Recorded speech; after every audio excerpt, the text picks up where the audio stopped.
नहीं, मैं जो सवाल पूछ रहा हूँ, आप लाइव करते हैं तो एकदम जोश में रहते हैं, उसमें होश में रहते हैं आप। देखिए, और जेल से निकलने के बाद मैं राजा के राजकुमार से डर जाऊं? अरे आप गिनते रहिए, 180 दिन आप गिनते रहिए। लाइव में आपने गिनिए, लाइव में आप नहीं हूं, मैं लड़ूंगा। और अरे वो दिखाने की जरूरत नहीं है, मैं बोलते रहूंगा। हाँ। हम भी जब वीडियो बनाए थे ना, तो लोग बोला था कि पत्रकारवा सरकार थोड़ी गिरा सकता है। देखिए अभी हिल रहा है, हवा चल रहा है, तूफान का है। बिहार के गरीबों का हक जो है राजा के राजकुमार को ही दिया जाएगा। चांदी के चम्मच लेकर पैदा होने वाले लोगों का नियत को जानना होगा, को दूर रखा जाता है। राजा के राजकुमार को इतना क्यों टारगेट करते हैं? मैं कल आपका लाइव वीडियो देख रहा था, ये बताइए, आप लाइव करते हैं तो जोश में रहते हैं या फिर होश खो देते हैं? मेरे घर का कुर्की हुआ। नहीं, मैं जो सवाल पूछ रहा हूँ, आप लाइव करते हैं तो एकदम जोश में रहते हैं, उसमें होश में रहते हैं आप? देखिए यूपी में सरकार है ना योगी जी का, अगर वो पत्रकारों के घर पे बुलडोजर चला दे तो आप जोश में होश में कैसे रहिएगा? आप बताइए, आप बताइए। आप तो यूपी में बहुत सारा पत्रकारिता किए हैं, बिहार में भी करते हैं, यूपी में बहुत सारे पत्रकारिता किए हैं। कभी पुलिस आपके घर पे आके आपके घर का कुर्की जब्ती किया है क्या? नहीं। आपने तो सवाल भी पूछा है, आपके घर पे कभी बुलडोजर चला क्या? यूपी में भी तो अपराधियों के घर पे बुलडोजर चलता है, अपराधियों के ऊपर जो है रासुका लगता है, अपराधियों के ऊपर जो है यूएपीए लगता है। बिहार में तो पत्रकारों के ऊपर लगता है। अब बताइए मेरे साथ जो हुआ क्या सही हुआ? मेरे ऊपर 10 एफआईआर हो गया। अगर सरकार के नजर में मैंने गलती किया था तो गलती एक ही था ना, तो एक गलती का एक सजा होना चाहिए ना, तो एक सजा देने के लिए एक एफआईआर होना चाहिए था ना, वो चाहे बिहार में हो या तमिलनाडु में हो। चलिए दो सरकार है अलग अलग, एक बिहार में हो जाता है एक एफआईआर, एक तमिलनाडु में हो जाता। मेरे ऊपर एनएसए लग गया, एनएसए लग गया। उसके बाद जो है 9 महीना मैं जेल में रहा, और जेल से निकलने के बाद मैं राजा के राजकुमार से डर जाऊं? जाते हुए भी आप राजा के राजकुमार को बोले थे कि आप चांदी का चम्मच लेकर पैदा हुए होंगे, मैं स्टील का, और इसके बाद आप फिर बोलते हैं कि मैं चारा चोर का बेटा नहीं हूं, मैं लड़ूंगा। अरे वो दिखाने की जरूरत नहीं है, मैं बोलते रहूंगा। हाँ। मैं बोलते रहूंगा, दिखा नहीं रहा हूं, मेरा कुछ सवाल हाँ मैं बोलते रहूंगा जी। देखिए बिहार को बदलना है तो हम लोगों को जो है कहीं नहीं तो कहीं चांदी के चम्मच लेकर पैदा होने वाले लोगों का नियत को जानना होगा। मनीष जी, आप कल लाइव आए थे और उसमें आप कह रहे थे कि मैं बीजेपी शासित प्रदेशों में जाकर बीजेपी से 5000 बार सवाल पूछा और बीजेपी के खिलाफ मैंने 5000 वीडियो बनाया, 4 से 5000 बार वीडियो बनाया, और इसके बाद नीतीश कुमार जी से भी मैंने बिहार के अंदर सवाल किया, लेकिन राजा के राजकुमार ने आपके ऊपर एनएसए लगवाया। लेकिन एक तरफ आप राजा के राजकुमार के भाई का जाकर इंटरव्यू करते हैं, ये मतलब कहां इसको देखते हैं आप? आपको क्यों लगता है कि राजा के राजकुमार ही आपके पीछे पड़ गए हैं? देखिए आप मगध साम्राज्य का नाम आपने सुना होगा जी। महानंद थे, उनका 9 पुत्र थे जिसको नंद वंश कहा गया। उनके 9वें पुत्र जो धनानंद थे सबसे छोटे थे, अपने सारे भाइयों का वध करके, अपने पिता का वध करके सिंहासन पे बैठ गए और अत्याचार करना शुरू किए। उसके बाद से चाणक्य को ये अत्याचार देखकर बर्दाश्त नहीं हुआ, उन्होंने चंद्रगुप्त मौर्य को पैदा किया। अगर चंद्रगुप्त मौर्य उस धनानंद, मजबूत धनानंद, उस निरंकुश धनानंद, उस सशक्त धनानंद से नहीं टकराए होते तो शायद जो है आज चंद्रगुप्त मौर्य का नाम इतिहास के पन्नों में स्वर्ण अक्षरों से नहीं लिखा गया होता। 9 भाई बहन थे धनानंद, हम काहे नहीं ऐसे ऐसे धनानंद से टकराएंगे? हम भी टकराएंगे यहाँ पे, क्योंकि उन्होंने मगध साम्राज्य का स्थापना किया, बिहार को नया बिहार बनाया, उन्होंने अखंड भारत बनाया। हम लोग तो सिर्फ इतना ही कह रहे हैं कि बिहार के गरीबों को उनका हक दे दे। तो राजा के राजकुमार से तो हम टकराएंगे, लड़ेंगे, और बिहार के गरीबों को उनका हक जरूर दिलाएंगे। तो क्या है, बिहार के गरीबों का हक जो है राजा के राजकुमार को ही दिया जाएगा। बिहार के गरीबों का हक गरीबों को काहे नहीं दिया जाएगा? काहे नहीं बिहार में कोई चंद्रगुप्त मौर्य पैदा होगा? काहे नहीं कोई धनानंद से टकराने का हिम्मत और हौसला इकट्ठा करेगा? हम लोग टकराएंगे। और तो धनानंद से टकराने की हिम्मत है आपके अंदर?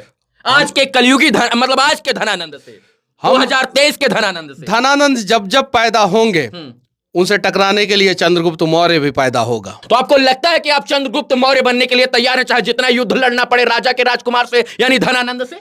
देखिए चंद्रगुप्त मौर्य तो बहुत बड़े शासक थे और उनसे हम लोग अपना तुलना नहीं कर सकते हैं और कभी भी नहीं कर सकते हैं।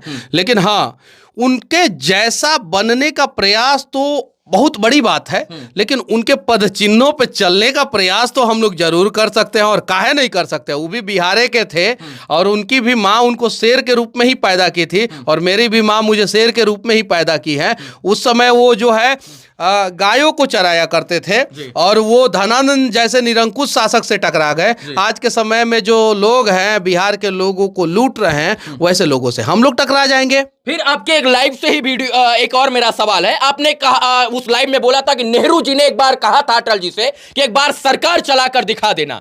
आपने कहा कि नेहरू जी ने कहा और अटल जी को कि सरकार चलाकर दिखा देना। अटल जी भी राजा के घर से नहीं थे, मनीष कश्यप भी राजा के घर से नहीं है और अटल जी ने 3 बार सरकार चलाई और सरकार गिराई भी उन्होंने। मनीष कश्यप जी अटल बिहारी वाजपेयी से अपनी तुलना कर रहे हैं, तो क्या राजनीतिक? नहीं, मैं तुलना नहीं कर रहा हूं। आप लोग जो सवाल पूछते हैं उसमें तुलना कर देते हैं, मैं कभी तुलना नहीं करता हूं।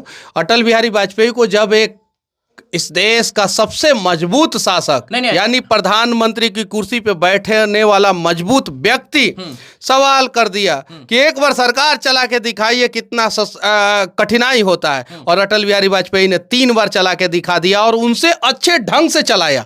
नेहरू जी से ज्यादा अच्छे ढंग से अटल बिहारी वाजपेयी ने सरकार चला के दिखा दिया। हम भी जब वीडियो बनाए थे ना, तो लोग बोला था कि पत्रकारवा सरकार थोड़ी गिरा सकता है।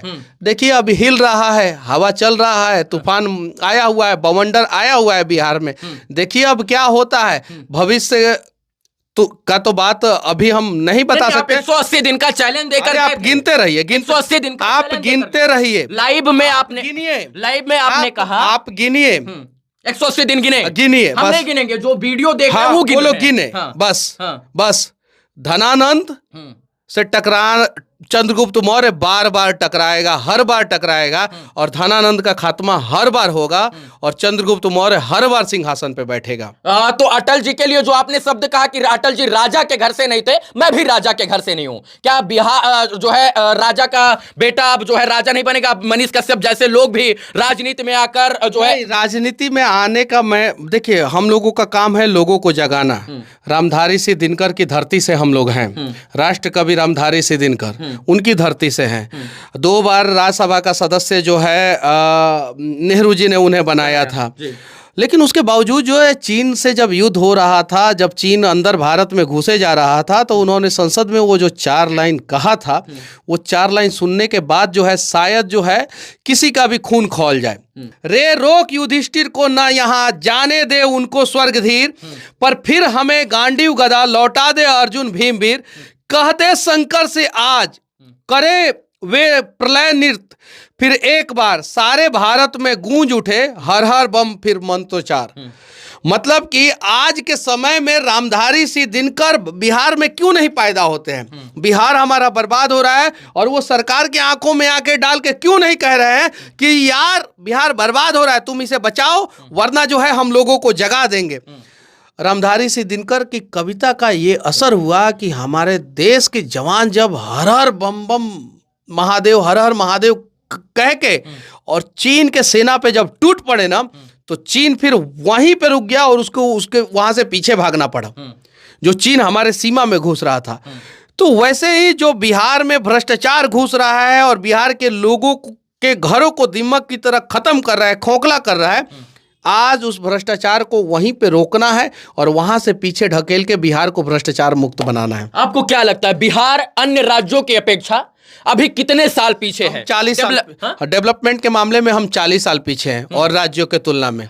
यूपी में 4-4, 5-5 जगह मेट्रो प्रोजेक्ट पर काम चल रहा है। यूपी में 9 जगह एयरपोर्ट है, लेकिन बिहार में जो है इंटरनेशनल एयरपोर्ट, इंटरनेशनल बिहार में सिर्फ पटना में एयरपोर्ट, ना कोई खेल स्टेडियम। यूपी में 4 गो इंटरनेशनल क्रिकेट स्टेडियम है, लेकिन दुर्भाग्य का बात है कि बिहार में आपको लगता है 40 साल कोई मेट्रो प्रोजेक्ट नहीं पटना में चल रहा है। देखिए ऐसा नहीं है कि यूपी में कमी नहीं है और दूसरे राज्यों में कमी नहीं है, हर राज्यों में कमी होता है। यूपी की अपेक्षा बिहार हाँ, दूसरे राज्यों की तुलना में अगर बिहार की तुलना किया जाए, सरकारें समय पर परिवर्तित होती हैं, सरकारें चुनाव समय पर होता है, लेकिन बिहार का पिछड़ापन क्यों? बिहार धीरे धीरे बैक गियर में पीछे जा रहा है, रिवर्स गियर में। और इसका रिवर्स गियर जो है ना, स्पोर्ट्स कार में जो रिवर्स गियर होता है ना, एकदम स्पीड में पीछे गाड़ी जाने के वाला, वो स्पोर्ट्स कार का रिवर्स गियर यहाँ पे लगा दिया गया। देखिए 5G नेटवर्क आ गया तो इसका मतलब ये नहीं है डेवलपमेंट हो गया, लाइट आ गया, रोड आ गया, इसका मतलब ये नहीं है है, डेवलपमेंट हो गया। आप शिक्षा व्यवस्था पे क्या सुधार किया, आप स्वास्थ्य व्यवस्था पे क्या सुधार किया, किसानों का हालत आपने कितना सुधारा है, आपके यहाँ पे इंडस्ट्री कितनी है, आपने बेरोजगारी कितना रोका है, आपके यहाँ का ह्यूमन इंडेक्स क्या है, आपके यहाँ पे ग्रेजुएशन करने का परसेंटेज क्या है, मतलब कि कितने बच्चे जो है वो ग्रेजुएशन कर रहे हैं, आपके यहाँ का साक्षरता दर क्या है, आपके यहाँ का मृत्यु दर क्या है। ये सारे चीज़ों पे जो है किसी राज्य का विकास निर्भर करता है, और उस मामले में तो हम लोग अभी 40 साल पीछे हैं। मतलब आपको लगता है कि अन्य राज्यों की अपेक्षा बिहार अभी 40 साल पीछे है प्रगतिशील में? वर्तमान समय में भारत का जो सबसे पिछड़ा दूसरे नंबर पे जो राज्य है, उससे बिहार 40 साल पीछे है। अब और सब राज्यों से तो तुलना ही छोड़ दीजिए। कौन कारण है, किसने बिहार को पीछे जाने पर रिवर्स गियर पर जाने पर मजबूर कर दिया? क्या लगता है कि दो लोगों का सत्ता में शासन करना ये बिहार के लिए घातक हो गया, नए लोगों को मौका नहीं मिलना, युवाओं को मौका नहीं मिलना? अभी एगो नेताजी जो है ट्विटर पे ट्वीट किए हैं ना, युवा नेता हैं, बेगूसराय के हैं, हम तो उनके बारे में कुछ बोले नहीं, लेकिन वो हमारे बारे में ना जाने क्या क्या ट्वीट किए। वैसे लोग जो है यहाँ पे जातिवाद नामक जहर घोल दिया, और उस जहर ने बिहार को बर्बाद कर दिया। वो देखिए, वो लोग जब भी भाषण देंगे या कुछ भी करेंगे तो जातिवाद, और हम लोग जब भी करेंगे तो हम लोग उसको जोड़ने का प्रयास करेंगे। हम लोग एक भारत श्रेष्ठ भारत की बात करेंगे, हम लोग एक बिहार श्रेष्ठ बिहार की बात करेंगे। लेकिन वैसे लोगों के ही वजह से जो बिहार के एम्बेसडर कार जो है रिजेक्टेड हो गया है। फिर भी कुछ लोग आप देखिएगा सड़क पे कुछ लोग जो है उसको जबरदस्ती जो है सर्विसिंग करा के, टायर बदलवा के, इंजन बदलवा के, क्लच प्लेट बदलवा के, स्टीयरिंग बदलवा के, लाइट बदलवा के जो है उसको चला रहे हैं जबरदस्ती। वैसे ही कुछ एम्बेसडर टाइप बिहार में नेता है जो जिनको रिटायर्ड हो जाना चाहिए, वो लोग जो है फिर भी चल रहे हैं, घसीट रहे हैं, खुद घसीट रहे हैं, हाई मेंटेनेंस हो गए हैं। हाई मेंटेनेंस मतलब पेट बड़ा हो गया है, खुद भी बूढ़े हो चुके हैं, लेकिन अभी भी जो है नेता बने हुए हैं, और वो सपना देख रहे हैं कि अब हम रिजेक्ट होंगे तो हमारा बेटा नेता बनेगा। तो वैसे लोगों ने बिहार को बर्बाद कर दिया। जो है आपको लगता है कि यही कारण है जो बिहार को पीछे रिवर्स में जाना पड़ रहा है? हाँ, सबसे बड़ा कारण यही है। मतलब बेरोजगारी, अपराध, भय, भ्रष्टाचार, जो ये असमृद्ध बिहार, इनका मेन कारण यही कि कुछ परिवार के लोगों ने ही सोचा कि मैं बिहार पर राज करूं और बिहार को मैं बढ़ने नहीं दूंगा, बिहार को लूटूंगा मैं। देखिए, ये टी शर्ट पे जो है IAS IPS डॉक्टर इंजीनियर सब कुछ लिखा हुआ है, सब कुछ। लेकिन एक IAS बनने के लिए जो है बिहारी बच्चों को कितना कठिन परिश्रम। हालांकि ऐसा नहीं है कि बिहार में पढ़ के जो है बिहारी बच्चे IPS IAS नहीं बनते, लेकिन 99% IAS IPS जो बनते हैं बिहारी बच्चे, वो बिहार से बाहर जाके पढ़ते हैं। जो डॉक्टर बनते हैं वो बिहार से बाहर जाके पढ़ते हैं, जो इंजीनियर बनते हैं वो बिहार से बाहर जाके पढ़ते हैं। तो ऐसा क्यों? हमारा पहचान जो है वो चंद्रगुप्त मौर्य से है, हमारा पहचान जो है वो गुरु गोविंद सिंह जी से है, हमारा पहचान जो है चाणक्य से। ऐसे भूमि को आखिर किसने बर्बाद कर दिया और क्यों बर्बाद कर दिया? जब हम सब मिलकर काम करेंगे तो हमारा बिहार जरूर बदल जाए। जेल से निकलने के बाद मनीष कश्यप जी का तमाम इंटरव्यू देखा होगा, लाइव आए, इसके बाद लाइव के इनके विचारों को, इनकी बातों को, इनकी विचारधाराओं को सुना होगा। मैं देख रहा हूं कि जहां जा रहे हैं मनीष कश्यप जी के समर्थक जुड़ जा रहे हैं, क्योंकि उनका एक ही सपना है कि मनीष कश्यप जी के साथ बिहार को बदलना है। हम कुछ गंभीर विषयों पर, कुछ महत्वपूर्ण बिंदुओं पर, कुछ महत्वपूर्ण सवालों पर मनीष जी के साथ जुड़े हुए थे, इनसे उस सवाल का जवाब लेने का प्रयास कर रहे थे कि आखिर बिहार को कैसे बदला जा सकता है और एक इंसान और उसकी एक विचारधारा और उसकी क्रांति कैसे बिहार को बदल सकती है। आज नए रूप में, नए स्वरूप में, कभी नेवर गिव अप तो कभी I am Indian, I am be proud, I am Bihari, ये तमाम टी शर्ट के साथ। लेकिन आज आओ मिलकर भय, अपराध, बेरोजगार और भ्रष्टाचार मुक्त समृद्ध बिहार बनाए।